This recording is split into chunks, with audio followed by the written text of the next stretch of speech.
ট্রাম্পের যুদ্ধবিরতির ঘোষণার পর হামলা থামানোর ঘোষণা ইরানের। প্রথমে আমেরিকার যুদ্ধবিরতির ঘোষণা খারিজ করেও পরে সুর নরম। ইসরায়েল প্রথমে ইরানের বিরুদ্ধে যুদ্ধ ঘোষণা করেছে। এখনো যুদ্ধবিরতির কোনো চুক্তি হয়নি। ইরানের বিরুদ্ধে যুদ্ধ শুরু করে প্রথমে ইসরায়েল।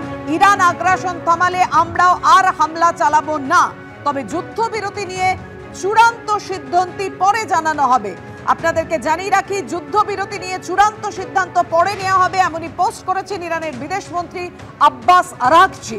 গভীর রাতে ইসরায়েল ইরান যুদ্ধবিরতির ঘোষণা ট্রাম্পের। আগামী 6 ঘন্টার মধ্যে সম্পূর্ণ যুদ্ধবিরতি শুরু হবে। প্রথমে ইরান যুদ্ধবিরতি করবে এবং তার 12 ঘন্টা পর ইসরায়েল। দুপক্ষকেই শান্তি বজায় রাখতে হবে।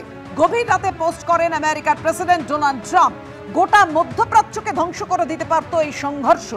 ঈশ্বরকে ধন্যবাদ জানাই যে এটা হয়নি, আর হবেও না। ঈশ্বর সকলকে রক্ষা করুন। যুদ্ধবিরতির ঘোষণা করে পোস্ট ডোনাল্ড ট্রাম্পের।